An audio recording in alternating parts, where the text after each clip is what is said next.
Mamamatay ang mga mahihina at matitira malalakas. At malapit ko na matupad ang aking mga plano. At tinitiis na lang ay magdudusa na sila.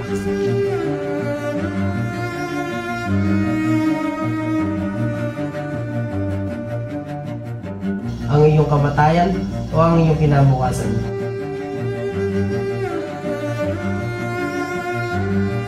Sumama ka sa akin, Basilio, sabihin natin ito pa rin ang aking mga plano laban sa mga mapangapi. Pangunan mo isang pulitong sa pagsalangay sa kumbento at panatilihin mo ang kaligtasan ni Maria Clara.